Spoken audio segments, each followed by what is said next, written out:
अब मैं चाहूंगा आप बताएं कि लैक कीट का जीवन चक्र क्या है, कितने प्रकार के लैक कीट होते हैं तथा कौन कौन से ऐसे लैक पोषक वृक्ष हैं जिसमें इनकी खेती की जा सकती है। जी डॉक्टर साहब।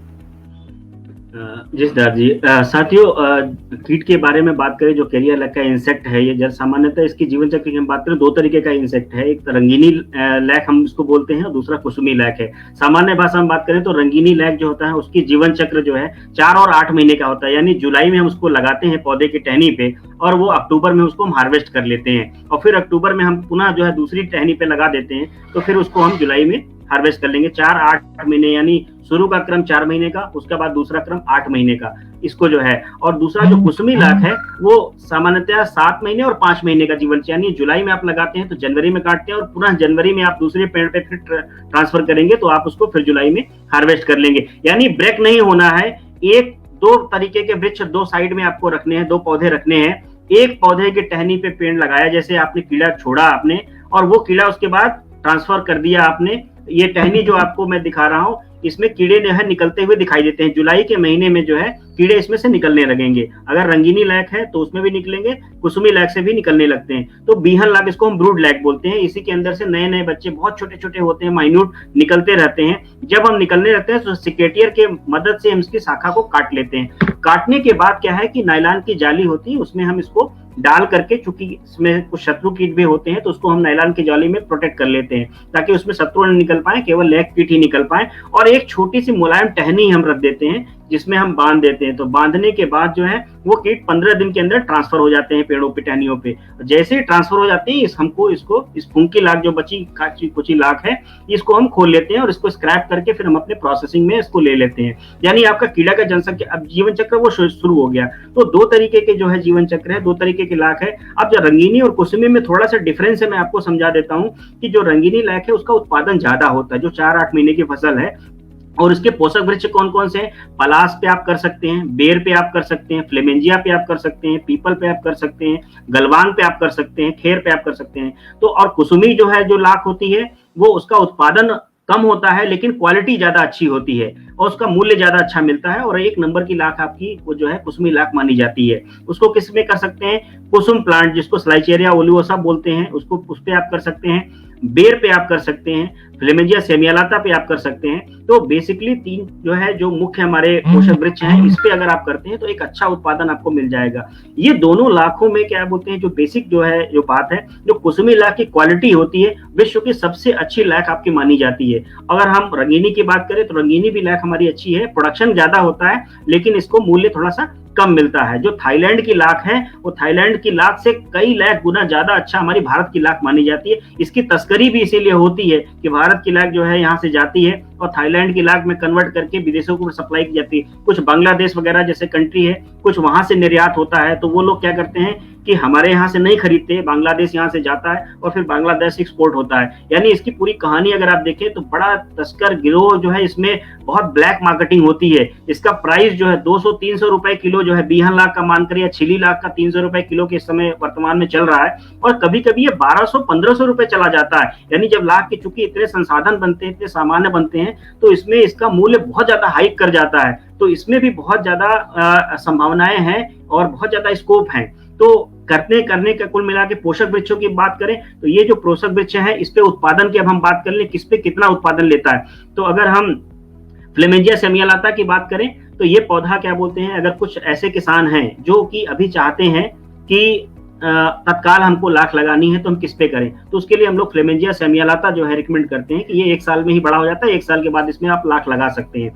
लेकिन जो है, अगर आप ज्यादा उत्पादन लेना चाहें, ज्यादा फायदा लेना चाहें, तो कुसुम वृक्ष बहुत बहुत अच्छा उत्पादन देता है। यानी कुसुम वृक्ष 10 साल में पहली बार तो तैयार होता है। कुछ ऐसे जंगल है, जैसे लखीमपुर वगैरह का जंगल हमने देखते हैं यहाँ, तो वहां पहले से ही कुसुम के वृक्ष कई सालों से मौजूद हैं। तो उसमें कुछ करना नहीं, आपको केवल काटना, प्रूनिंग करना है और सीधे लाख के इंसेक्ट को छोड़ देना है। ये अपने आप जो है आपको 6 महीने में ये लाख दे देगा। यानी आपका कुछ नहीं लगा, केवल प्रूनिंग कर दिया और उसके बाद फिर आप इनोकुलेट कर दिया। यानी कुसुमी लाख का एक पेड़, अगर हम बड़ा वृक्ष की बात करें, एक पेड़ से आप 50 किलो से लेकर के 1 क्विंटल तक आप लाख उत्पादन कर सकते हैं। बाजार मूल्य की बात करें, अगर 200-300 रुपए की बात करें, हम 100 रुपए हम मेहनत मजूरी में बात करें, 200 रुपए के हिसाब से अगर हम बात करें 1 क्विंटल की, तो लगभग 20,000 प्रति पौधा होता है। हर वर्ष आपको ये मिलेगा, जब तक कि 200-300 साल तक वो पौधा है, हर साल देगा आपको। दूसरी बात, हम पलाश की बात कर ले। पलाश की, जैसा कि हम कहते हैं कि हमारा ब्यूटियम मोनोस्पर्मा, जंगल की आग, पलाश, ये हमारे पूरे स्टेट में, उत्तर प्रदेश की बात करें तो स्टेट फ्लावर होने के कारण हमारा जो है इसका बहुत इंपॉर्टेंस है, लेकिन लोग नहीं जानते इसके बारे में। आज भी ये पौधा जो है अपनी दुर्गति को जो है, जो आप देखेंगे इसकी कितनी ज्यादा क्षति है, क्योंकि इस पौधे की खासियत क्या थी कि इसके पत्तों से दोना पत्तल बनता था। सारे जो है हम शादी ब्याह में जो है जो भी पत्तल यूज करते थे, इसी पत्तों का यूज होता था। चाट फुल्की वगैरह में आप देखेंगे इसी पत्तल इस्तेमाल करते थे। इसके फूलों पे बात करें, जो फ्लेम ऑफ फॉरेस्ट कहते हैं, जंगल की आग, पलाश जो बात होती थी, नारंगी कलर का खूबसूरत मार्च के महीने में फूल निकलता है, और आप देखेंगे पूरा पूरा ऐसा लगता है कि जैसे पूरा पूरा जंगल सुहावना हो गया, और एक खूबसूरत सी जो है छटा निकल के आती है। तो इस पौधों की खास बात क्या है कि 2 लीटर पानी भी, वाटर कंजर्वेशन के लिए भी ये प्लांट बहुत इंपॉर्टेंट है। 2 लीटर पानी हमेशा अपनी जड़ों में रखता है। और ये पौधा है कि एक पौधे पे, इसमें अगर हम 1 किलो लगाते हैं तो 5 किलो उत्पादन हमारा इस पेड़ से 4 महीने में हमको हो जाता है, यदि आप रंगीनी लाख लगाते हैं। और कुसुमी और क्या बोलते हैं, अगर आप इसमें बेर की बात करें तो बेर में क्या बोलते हैं, 5 साल उसको लगाने में हालांकि लगता है, लेकिन अगर कहीं बेर के प्लांट आपके पास है अवेलेबल अगर, तो उसको प्रूनिंग केवल कर दीजिए, उसमें 2 किलो लाख आप लगा देंगे तो 5 किलो, लगभग 5 से 6 गुना आप उत्पादन, इसका एक एवरेज उत्पादन है कि जितना भी आप लाख लगाएंगे उसका 5-6 गुना आप इसको हार्वेस्ट करेंगे। तो पौधों की वृद्धि पे डिपेंड करता है कि कितनी नई शाखाएं, जितनी नई शाखाएं, यानी जैसे नीम की दातून को गड़रिया प्रूनिंग करता है ताकि नीम की दातून ज्यादा उसको मिले, जैसे कि उसको ब्रांचेस काटता है, वैसे ही प्रूनिंग केवल करनी होती है ताकि नए कल्ले साइड में निकल जाए। मेन पौधा आपका कोई डिस्टर्ब नहीं होगा, साइड की जितनी ब्रांचेस रहेंगी उतना अच्छा उत्पादन आपको मिलेगा। तो यानी अगर आप एक औसत के तौर पे हम देखें तो कुसुम के पेड़ में हमारा 1 क्विंटल तक, पलाश के पेड़ में हमारा क्या बोलते हैं 5 किलो तक, बेर के पेड़ में करीब 10 किलो तक, 10 से 12 किलो, और फ्लेमेंजिया का पौधा है जिसमें 50 ग्राम लगाते हैं तो 200-250 ग्राम हम इसमें निकाल लेते हैं। कितनी संख्या आप इसमें लगाते हैं, अगर हम कुसुम की बात करें 1 हेक्टेयर में हमको लगाना है तो लगभग 70 पौधे क्या बोलते हैं आसपास लग जाएंगे। पलाश की बात करें तो 600 के पौधे आपके यहाँ लग जाएंगे, बेर की बात करें तो 400 पौधे आप लग जाएंगे, और फ्लेमेंजिया की बात करें तो लगभग 10,000 पौधे आपके लगेंगे उसमें। तो इस हिसाब से आप अपनी इकोनॉमिक्स कैलकुलेट कर सकते हैं, किसी भी जमीन में किसी भी समय पे कहीं भी लगा सकते हैं, और अपनी एडिशनल क्रॉप के साथ, यानी धान गेहूं गन्ना जो आप कर रहे हैं ये तो आपकी आमदनी है ही है, इन वृक्षों को अगर आपने लगा दिया, एडिशनल इनकम केवल 1 हफ्ते का केवल काम होता है इनोकुलेशन का, उसके बाद इसको काटना होता है। तो आप अगर एक बार लगा के छोड़ दीजिए, एडिशनल इनकम आपकी पेड़ों से मिल रही है, बाकी की आपकी जो मेन क्रॉप है, मेन क्रॉप से तो आपको मिल ही रहा है। यानी कुल मिलाकर के एक कहावत है देसी भाषा में, हींग लगी ने फिटकरी, रंग चोखा का चोखा। तो वही बात है, आपका कुछ लगा नहीं और आपको इतना ज्यादा रेवेन्यू और इतनी ज्यादा चीजें आपको मिल गई। और जो मूल्य संवर्धित उत्पाद की बात कर रहे हैं, अगर आप हार्वेस्टिंग करके डायरेक्ट सेलिंग करना चाह रहे हैं तो डायरेक्ट सेलिंग कर सकते हैं, बटन लाख बना के सेल कर सकते हैं। बटन लाख के साथ साथ प्रोडक्ट की बनाने की बात करें तो प्रोडक्ट बनाने की भी आप बना करके, अभी मैं आप उस पर आ रहा हूँ, बहुत सारे मूल्य संवर्धित उत्पाद हैं जिसको कि बना करके बहुत सारा व्यापार, बहुत सारा व्यवसाय, बहुत सारे रोजगार आप स्टार्ट कर सकते हैं। जी सिद्धार्थ जी। जी डॉक्टर साहब, बड़े विस्तृत रूप से कहा कि मात्र एक टहनी की जरूरत होती है, यदि एक टहनी हम इस कीट को प्रदान कर दे तो 100-200 सालों तक ये बिना किसी परेशानी के सुनिश्चित ही एक्स्ट्रा इनकम हमारे किसान भाइयों को देगा। डॉक्टर सुशील कुमार राय हैं, वह यह जानना चाहते हैं, कृपया मार्गदर्शन करें कि साल में लाख की कितनी फसल ली जा सकती है। सरोज तिवारी जी का भी एक सवाल है जो लगातार पूछ रहे हैं, उस पर मैं आऊंगा, हालांकि वो थोड़ा टॉपिक से हट के है। सर्वप्रथम मैं चाहूंगा आप हमारे व्यूअर डॉक्टर सुशील कुमार राय का सवाल का जवाब दें। जी राय साहब नमस्कार। और मैं ये कहना चाहूंगा, जैसे मैंने पहले बताया, साल में 2 इसके जो जीवन चक्र रंगीनी और कुसुमी है, तो यानी रंगीनी लाख अगर आप उत्पादन कर रहे हैं तो 4 और 8 महीने की फसल है। 2 बार आप क्या बोलते हैं इसको आप लगा सकते हैं, 2 बार। लेकिन एक पौधे पे चूंकि आपको अगर करना है तो एक बार में एक ही क्रॉप आप ले सकते हैं, क्योंकि हमको रेस्टिंग पीरियड देना होता है। यानी 4 महीने की अगर आपने जुलाई वाली फसल ली तो जुलाई के बाद अक्टूबर में जब कटेगी तो उस पौधे पे आपको दोबारा इनोकुलेट नहीं करना, 6-8 महीने का अगला रेस्ट देना है। यानी अगली जुलाई में फिर आप उस पे फिर से इनोकुलेट कर सकते हैं। और इसी तरीके से कुसुमी लाख अगर आप करना चाहें तो 7 महीने और 5 महीने का जो उसका जीवन चक्र है, यानी जुलाई में आपने लगाया तो वो जनवरी में आपकी हार्वेस्ट होगी, और उसके बाद उसको 5 महीने का फिर रेस्टिंग पीरियड दे दीजिए, ताकि जो ब्रांच आप काटेंगे फिर से उसको बड़ा होने में टाइम लगता है। कभी कभी पौधा 1 साल भी टाइम ले लेता है, तो रेस्टिंग पीरियड भी इसमें बीच में थोड़ा देना होता है। इसीलिए हम इसको सजेस्ट करते हैं कि 2 पौधों का एक ग्रुप ले लें, मतलब अलग अलग प्लॉट सेक्टर बना लें। एक बार इस सेक्टर में आपने पौधा इस बार इनोकुलेट किया, अगली बार अगले सेक्टर को पहले से प्रून कर, यानी इधर आप इनोकुलेट कर रहे हैं, उधर प्रूनिंग का काम कर दीजिए। तो जब तक ये हार्वेस्ट होगा तब तक वो प्रूनिंग किया वाला पौधा तैयार होगा, उधर का कीड़ा काट करने के बाद इधर आप ट्रांसफर कर दीजिए। इतने ही काम करना है आपको, बाकी की लाइफ साइकिल वो अपने आप कीड़ा पूरा करता रहेगा। जी सिद्धार्थ जी। जी डॉक्टर साहब, आशा करते हैं डॉक्टर सुशील कुमार राय आपको आपके सवाल का उचित जवाब मिल गया। सरोज तिवारी जी हमारे एक किसान भाई हैं, परेशान लग रहे हैं, 2-3 बार उन्होंने प्रश्न पूछ लिया। एक प्रश्न हमारे टॉपिक से हट के हैं, परंतु मैं बताना चाहूंगा हमारे डॉक्टर जो एक्सपर्ट हैं ये मल्टीडिसिप्लिनरी के आदमी हैं, तो ये इस सवाल के भी जवाब वो जरूर दे देंगे। वो ये पूछ रहे हैं कि सर गन्ने में इनका पक्का रोग लग गया है, तो इसकी रोकथाम के लिए कौन सी दवा का उपयोग करें। डॉक्टर साहब मैं जानता हूं ये थोड़ा टॉपिक से हट के है, परंतु काफी बार उन्होंने पूछा है, तो इनके सवाल का जवाब दें। जी सिद्धार्थ जी, जहां तक मैं सुन पाया हूँ शायद पोक्का बोइंग की बात कर रहे हैं आप। अगर पोक्का बोइंग आपका लग रहा हुआ है, पत्ते में आपने देखा होगा ऊपर से जो है सफेद वगैरह करके पौधे की जो पत्तियों की ब्रांचेस है बहुत सिकुड़ गई होंगी और जला जला सा महसूस हो रहा होगा, तो उसमें आपको एक कॉपर ऑक्सीक्लोराइड फंजीसाइड दवा आती है, 2 ग्राम प्रति लीटर पानी के हिसाब से एक स्प्रे जरूर कर दे इस समय प्रिकॉशनरी तौर पे। ये बीमारी 0238 गन्ने में बहुत ज्यादा लग रही है और बहुत ज्यादा परेशान कर रही है। बारिश का समय है, बहुत तेजी से स्प्रेड हो रही है, तो एक छिड़काव अगर आप कर दें जब मौसम खुला रहे, यानी बरसात हो रहा तो नहीं करना है, मौसम खुला एक बार आप कर देंगे तो ये नियंत्रित हो जाएगी। साथ ही साथ जो रोगग्रस्त पौधे उसको काट करके खेत से बाहर हटा दें ताकि स्प्रेड आगे न होने पाए। जी सिद्धार्थ जी। आशा करते हैं सरोज तिवारी जी आपको आपके सवाल का उचित जवाब मिल गया। डॉक्टर साहब मैं ये पूछना चाहूंगा, जो CO 238 आजकल ये बहुत ही अच्छी वैरायटी है, तो क्या इस पोक्का बोइंग का कोई जैविक उपचार भी है? अगर यदि है तो इनको जरा सा मार्गदर्शन करें। हाँ देखिए, जैविक में अभी आप कंट्रोल नहीं कर पाएंगे क्योंकि ये बीमारी बहुत तेजी से स्प्रेड है। इस पर अनुसंधान अभी आप काम कर रहे हैं, लेकिन आपको तत्काल अभी इसका रिलीफ देना, क्योंकि इस 0238 में क्या है कि जो आपका रेड रॉट है ये वो भी बहुत ज्यादा आ रहा है, पोक्का बोइंग भी बहुत ज्यादा आ रहा है, और आपकी अन्य जो कीड़ों की समस्या, थ्रिप्स की समस्या इस समय देखेंगे पत्तियां जो है सिकुड़ती जा रही है ऊपर से, अंदर आप देखेंगे सफेद सफेद आपको छोटे छोटे कीट दिखाई देंगे। ये भी थ्रिप्स की प्रॉब्लम बहुत ज्यादा बढ़ती जा रही है। तो मैं सजेस्ट यही करूंगा, फिलहाल आप वेराइटल थोड़ा सा चेंज करें और फसल को रोटेट करते रहें। आप क्रॉप रोटेशन जो फसल चक्र बनाया है इसको भी आप अपनाएं, तभी आप इसको डिजीज को नियंत्रित कर पाएंगे। और जो जैविक की बात आती है वो शुरुआती दौर से आपको करना पड़ेगा, यानी अगर आपको क्या बोलते हैं स्टार्टिंग में ही आपको करना है तो सीड ट्रीटमेंट जो बार बार आपको लोगों को बताया जाता है कि आप ट्राइकोडर्मा सुडोमोनास से विशेष तौर से क्या बोलते हैं गन्ने को अगर आप शोधित करेंगे तो ये प्रॉब्लम बहुत कम तक, यानी काफी हद तक कंट्रोल आपकी स्टार्टिंग में ही हो जाएगी। जी सिद्धार्थ जी। जी डॉक्टर साहब, आशा करते हैं सरोज जी आपको आपके सवाल का उचित जवाब मिल गया है। और ऐसे तो ये टॉपिक से हट के प्रश्न था, परंतु आपने प्रश्न उठाया है तो हमारी जिम्मेदारी बनती है किसान भाइयों के सवाल हम उठाएं।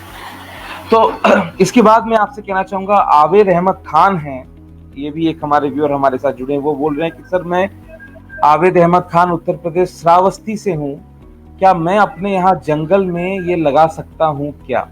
जी डॉक्टर साहब। जी खान साहब, बिल्कुल आप लगा सकते हैं। आप अपने जंगल में थोड़ा सा देखेंगे तो पलाश का पेड़ बहुत कॉमन है, आपको मिल जाएगा, जिसको छुकला देसी भाषा में हम कहते हैं छूल, या जो है छूल का पेड़ जो है छुकला बोलते हैं, दोना पतल जो इस्तेमाल होता है, ये पौधा आपको जरूर मिलेगा वहां। और कुसुम के, मैं श्रावस्ती की अगर आप है तो मैं गारंटीड के साथ कह सकता हूँ कि अगर आप थोड़ा सा कुसुम पौधा के जो है आप वहां सर्च करेंगे तो फॉरेस्ट डिपार्टमेंट वालों से बात करेंगे तो वो कुसुम का पौधा बड़ा वृक्ष होता है, वो कुसुम नहीं जो तेल वाला है, ये बड़ा वृक्ष वाला कुसुम है, फ्लाइचेरिया ओलेसा इसका वैज्ञानिक नाम है। इसको आप पता करेंगे तो ये वृक्ष आपको मिलेगा। अगर आपका कहीं ये वृक्ष मिल गया तो आप समझ लीजिएगा आपकी लॉटरी लग गई। इस पेड़ को केवल आपको रिक्वेस्ट करके ऑफिसरों से अपने अंडर में 10 पेड़ ही ले लीजिए, प्रूनिंग करके आप इसकी खेती की शुरुआत कर सकते हैं। और एक बहुत अच्छा 10 पेड़ भी आपने ले लिया तो मैं दावे के साथ कह सकता हूं कि 2 लाख रुपया प्रति माह इस 10 पेड़ से आपको स्टार्टिंग में मिलना शुरू हो जाएगा। जी सिद्धार्थ जी। आशा करते हैं आवेद जी आपको आपके सवाल का उचित जवाब मिल गया है। जन्मेजय खरवाल जी ने एक बड़ा ही महत्वपूर्ण प्रश्न उठाया है और मैं चाहता हूं कि इस प्रश्न के माध्यम से आप सभी किसान भाई हमारे व्यूअर्स को बताएं कि क्या कोई सरकारी योजना यानी गवर्नमेंट स्कीम है इसकी खेती को एनकरेज करने के लिए। यदि है तो इस पर मार्गदर्शक करें डॉक्टर साहब, और यदि नहीं है तो क्यों नहीं है, मैं इसके जो है बारे में भी जानना चाहूंगा। बहुत ही रोचक प्रश्न किया है, बहुत ही सामयिक प्रश्न है ये, कि आप देखें कि मुझे बताते बड़ा कष्ट होता है कि जो बोर्ड न होने के कारण लाख को एग्रीकल्चर कम्युनिटी में अभी तक नहीं डाला गया है। इससे पूरा जो है आप सोचिए कितने किसान भाई से जुड़े हुए हैं, और आज जो हमारी इतनी जब प्रयास किए जा रहे हैं शासन स्तर पे भी सारी चीजों पे अलग विभिन्न संगठनों के द्वारा प्रयास किए जा रहे हैं, इतनी बढ़िया क्रॉप, इतना आपको बिना कुछ लगे इतना आपको रेवेन्यू दे रहा है। और मैं चैलेंज के साथ कह रहा हूं, मैंने इतने काम किया है, आप जब इसको कल्टीवेट करने लगेंगे तो आपको किसी तरीके कोई दिक्कत नहीं, इतनी इजीली वे में। यानी आप सेरीकल्चर की जो बात करें, सेरीकल्चर मुझे ज्यादा टफ लगता है, लेकिन अगर लैग कल्चर की बात करेंगे तो बहुत इजी वे में टेक्नोलॉजी है। लेकिन उसके बाद भी दुर्भाग्य ये है कि इसको एग्रीकल्चर की क्रॉप का दर्जा नहीं दिया गया है। तो अगर ये शासन के तौर पे इस पे बड़ी लड़ाइयां हम लोगों ने भी कभी लड़ी हैं, काफी जगहों पे लिखा हुआ है, प्रधानमंत्री ऑलरेडी प्राइम मिनिस्टर साहब को भी लिखा हुआ है, तो उन्होंने भी इसको आश्वासन दिया कि आगे चल करके शायद ये इसको कमोडिटी में इंक्लूड कर लिया जाए।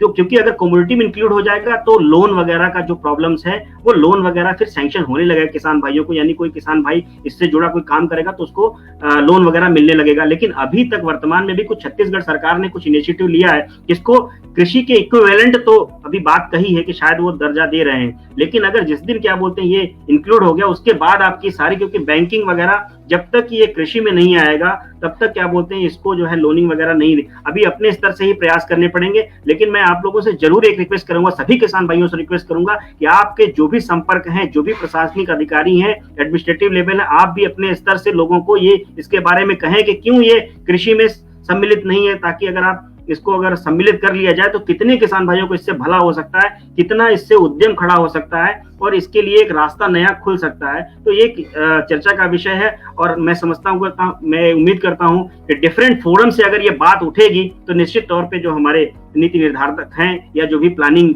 जो मेंबर्स जो बैठते हैं वो इस पे सोचेंगे और इसको सही दिशा देंगे। तो एक जो आमदनी दोगुनी की बात करें उसमें एक मील का पत्थर ये साबित होगी ये टेक्नोलॉजी। जी सिद्धार्थ जी डॉक्टर साहब, जैसा कि आपने कहा कि सभी किसान भाइयों से आग्रह है, कृषि तंत्र में जुड़े हुए लोगों से आग्रह है जो इस लाइव सेशन में हैं कि जरूर प्रयास करें, नजदीकी अपने कृषि विज्ञान केंद्र एवं कृषि विभाग में जाएं और इस बात को फैलाएं कि लाख की खेती का महत्व कितना है और आने वाले समय पे कितना उपयोगी ये साबित हो सकता है।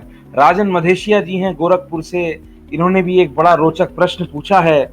ये जानना चाहते हैं कि सर लैग की मार्केटिंग कहाँ कर सकते हैं। बड़ा ही रोचक प्रश्न है डॉक्टर साहब, इसके विषय पे जरा सा जवाब। जी राजन जी, मैं आपको बताऊं कि लैग पहली बात तो ये कहीं भी इजीली वे में आप इसको बेच सकते हैं।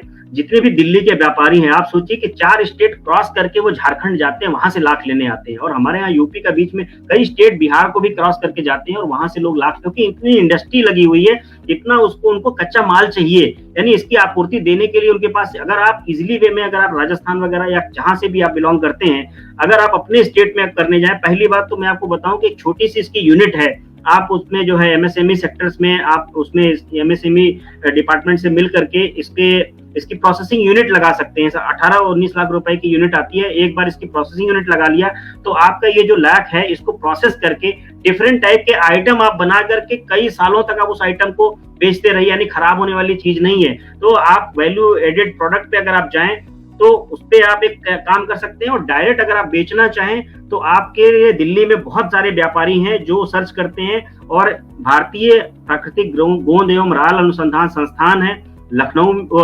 रांची में, और हमारे डॉक्टर जायसवाल सर हैं जो वहाँ पहले एक्टिंग डायरेक्टर भी रहे हैं और आज भारतीय गन्ना अनुसंधान संस्थान में प्रधान वैज्ञानिक के रूप में आ गए। उनके बहुत सारे ऐसे कॉन्टैक्ट्स हैं, हम लोग के बहुत सारे ऐसे कॉन्टैक्ट्स हैं, आप हम लोगों से संपर्क कर लें, हम लोग आपके इसमें मार्गदर्शन कर देंगे। और ज्यादातर अभी तो हमें ही चाहिए, अगर आप अभी उत्पादन कर रहे हैं तो मैं कृषि विज्ञान केंद्र सीतापुर की तरफ से मैं कह रहा हूँ कि आप इस पे क्या बोलते हैं, अभी हम लोगों से भी संपर्क कर सकते हैं। हम लोग भी इस पे आगे मिलकर के प्लानिंग कर रहे हैं कि कैसे ज्यादा से ज्यादा हम किसानों को इससे जोड़ करके मूल्य संवर्धित उत्पाद पे हम आगे बढ़ सके।